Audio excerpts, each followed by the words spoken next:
Emmerdale teases that Vinny's carefully constructed world is about to unravel as hidden desires emerge in the run-up to his wedding. Damp autumn light filtered through the kitchen windows of the cafe where Vinny sat opposite Mandy, stirring his tea with unsteady precision.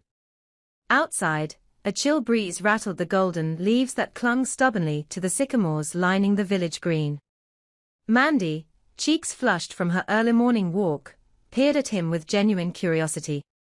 "So," she began, voice gentle, "how are you feeling about the wedding? It's only 3 weeks away now." Vinny forced a broad grin. He'd rehearsed this moment countless times in his mind, how he would sound excited, eager, animated. "Oh, absolutely buzzing," he lied, tapping his spoon against the mug. "Can't wait to see Gabby in that dress. I've got butterflies, just thinking about walking down the aisle." Mandy's eyes warmed. "That's wonderful. You deserve happiness, after everything." She paused, lowering her voice. "You're sure you're over all that swing-around stuff you mentioned last month?" Vinny swallowed hard, summoning a bravado that felt foreign in his chest. "Yeah, totally." He leaned back, sliding his chair out with a scrape. "Honestly, that was just pre-wedding jitters. You know how it is, people get cold feet, they freak out, think maybe they've made a mistake." He winked. "But I'm solid. Gabby's the one." Mandy's relief softened her features. She reached across to squeeze his hand. "I knew it. You two are perfect together." Vinny nodded, though a tremor ran through his fingers. Deep down, he felt neither perfect nor sure. The thought of standing before his family and friends, pledging love to Gabby, tightened his throat in a way he'd never admit aloud. That afternoon, at the scrapyard behind the old mill, Vinny found Commie sorting through a pile of twisted metal. The sharp tang of rust mingled with the acrid smoke from the burner, and Commie's red hair caught the sun in fiery sparks. As Vinny approached, her face lit up in that open, genuine way that had drawn him to her months before. "Hey," he called, trying to sound casual. "Everything all right?" Commie set down a length of pipe and offered him a grin. "Just the usual chaos. How's married life prep?" Vinny's stomach fluttered. "Good," he said, though his voice sounded small in the cavernous yard. "Busy?" She nodded, then reached into her jacket pocket and pulled out a small box. "Actually, I've got something for you." When he opened it, he discovered a sleek silver watch, its face etched with a delicate Celtic knot. "I saw this at the market," Commie explained. "Thought you might like it, for the big day." Vinny lifted the watch, turning it over in his palm. In that moment, a strange surge of warmth spread through him, sharper than any he'd felt for Gabby. His pulse hammered as he fastened it around his wrist. "This is amazing," he said, voice husky. Commie's smile faltered for a heartbeat, replaced by something tender, something he had never seen when Gabby had given him tokens of affection. "Glad you like it." Vinny nodded, blinking hard. "Yeah. Really?" He stepped back, masking the sudden weight in his chest. "Thanks, Commie." As he walked away, each step felt leaden, his mind replaying the thrill of her gift. He shook his head, trying to dispel the effect. He was marrying Gabby, he reminded himself, over and over. He was not allowed these thoughts. That evening, Vinny met Aaron outside the village boxing gym.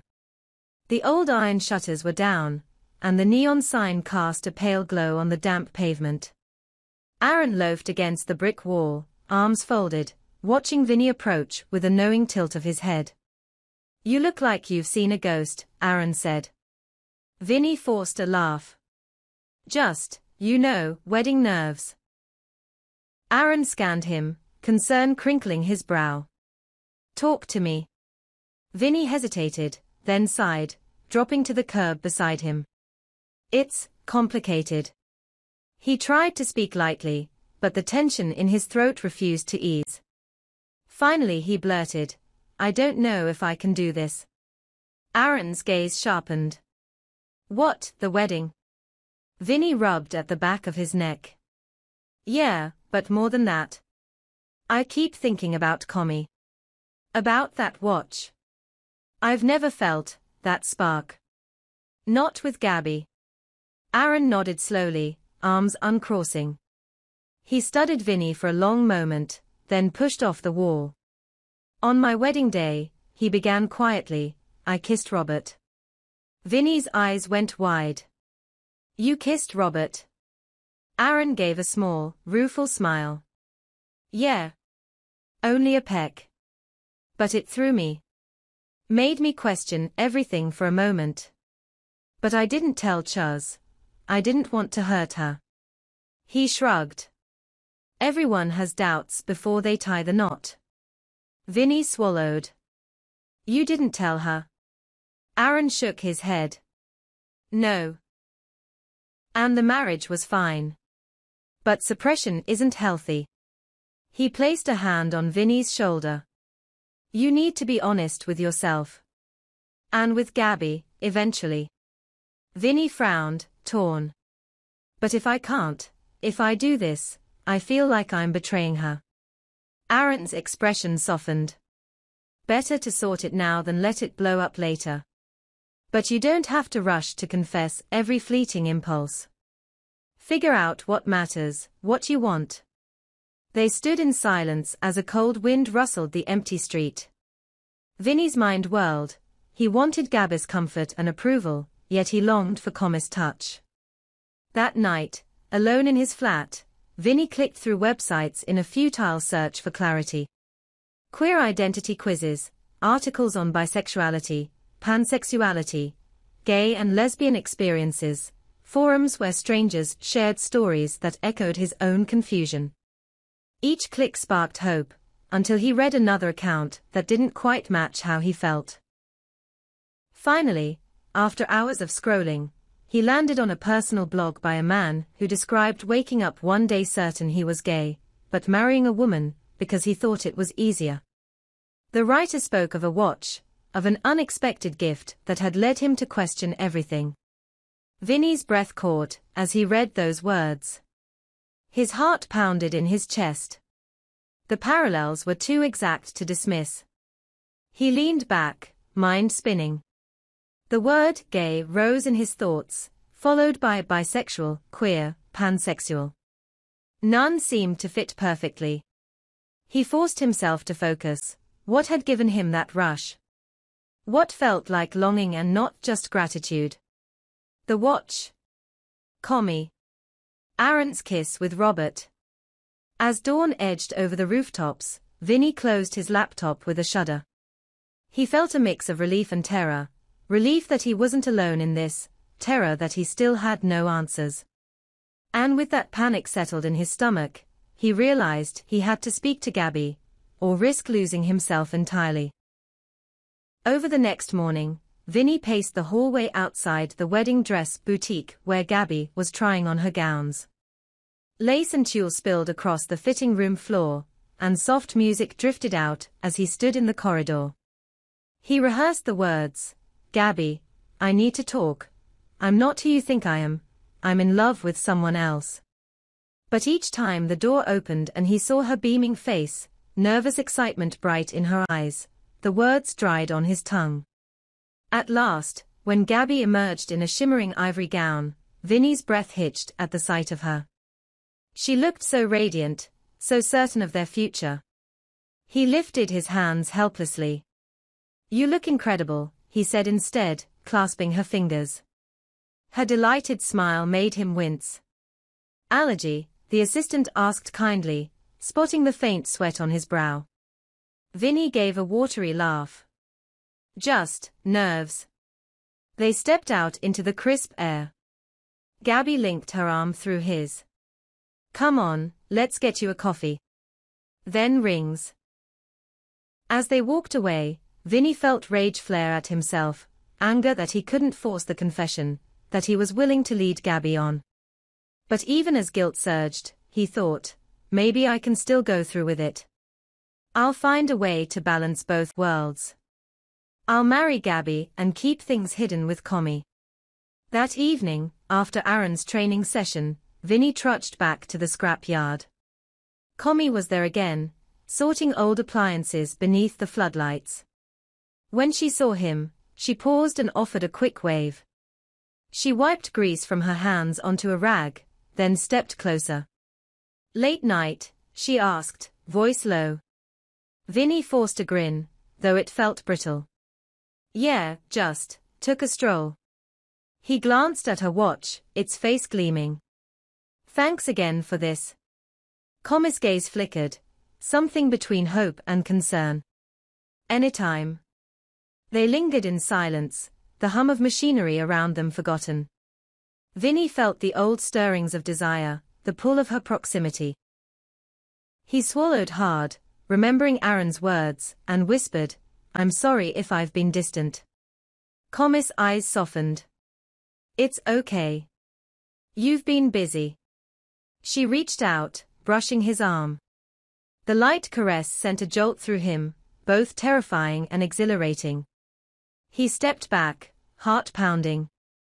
"I should get going." She nodded, but didn't move. "Talk to me if you need to." Vinny exhaled. "I will." As he climbed into his car, he realized that the lines he'd hoped to draw between Gabby and Commie were already blurring. His reflection in the rearview mirror looked smaller, less certain. He started the engine, hands trembling on the wheel, and drove off into the night, still undecided, still torn, and more afraid of the coming days than he'd ever been of any scrap metal deadline. In the quiet that followed, Emmerdale's streetlights hummed against the darkness.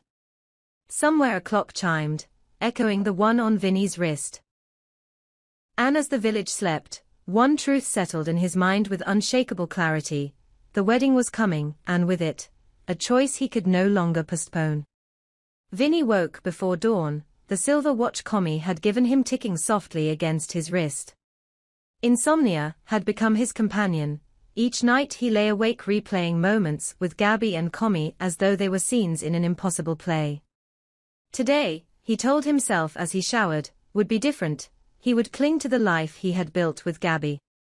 Yet when he stepped into the kitchen to find Gabby humming over a tray of wedding invitations, his resolve buckled. "Morning," she said brightly, brushing flour from her fingers. "I've printed the RSVP cards. Want to help?"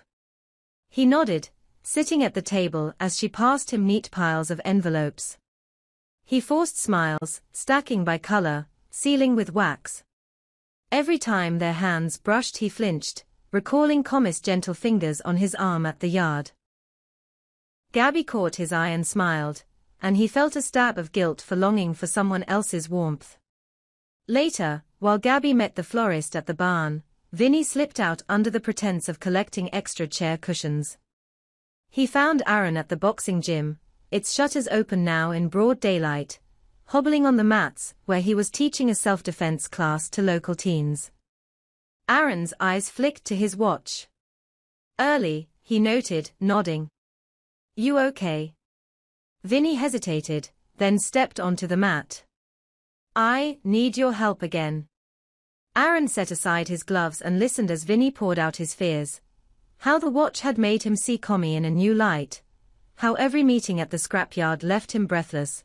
How he feared the wedding would be the coffin for whatever spark he felt inside. Aaron frowned, choosing his words carefully. "You know, there's no shame in admitting you don't belong on the path you're on," he said. "No one else can live your life for you. If you marry Gabby while your heart lies elsewhere, you'll hurt both of you." Vinny ran a hand through his hair. "I'm terrified of hurting her. But I'm more terrified of hurting me." Aaron nodded. "Then you're halfway to the truth. Now decide, do you want the comfort of what you know? Or the possibility of something real, even if it's terrifying?" Vinny closed his eyes. When he opened them, the decision felt less clear than ever. "I don't know." Aaron gave him a long look. Then at least be honest. With Gabby and with Commie. No more lies. That afternoon, Gabby and Mandy hosted a wedding-themed brunch at the Woolpack. The long table under the low-beamed ceiling sagged with quiches, scones, and bowls of fresh fruit. Gabby flitted between guests, radiant in a buttery yellow frock. Mandy slipped Vinny a sympathetic look as she passed him a plate. "Want to chat?" she whispered, nodding to an empty corner. He followed her behind the snug partition. "What is it?" he asked. Mandy sighed. Gabby's worried. "She says you've been miles away lately. Is everything okay?" Vinny's throat tightened. I don't know."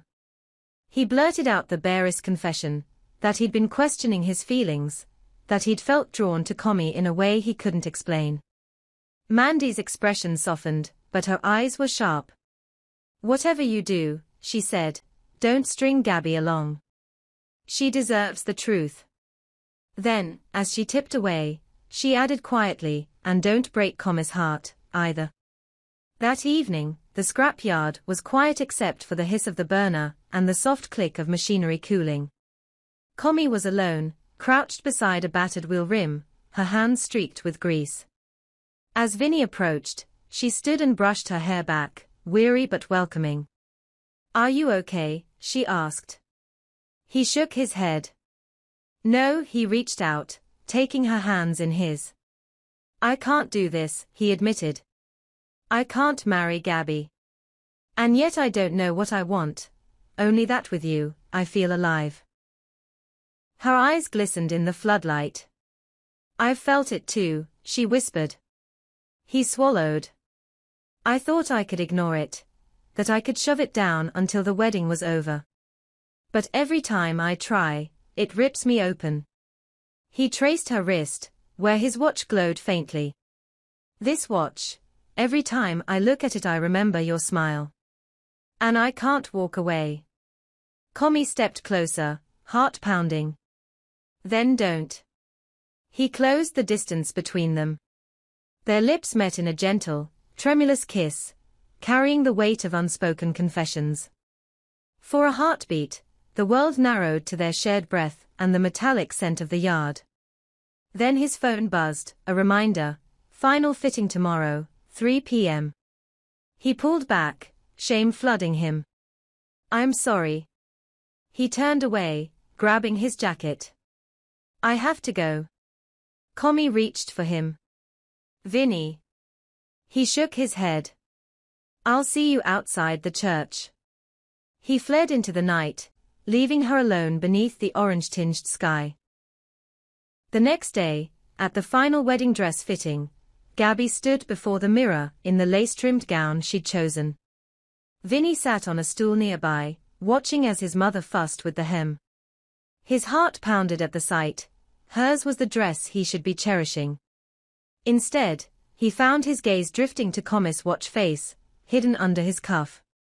When the seamstress backed out to fetch more pins, Vinny seized the moment. He grabbed Gabby's hand. "We need to talk," he said, voice unsteady. She looked from him to the mirror, confusion knotting her brow. "Is this about the seating plan?" "No," he stood, backing away. I'm sorry, Gabby. I can't do this." Her eyes went wide. "What are you saying?" He took a breath as the seamstress re-entered. Gabby raised a finger. "Just a sec," she whispered. The seamstress hesitated, watching them. I love you," he blurted. "But not in the way I said I did.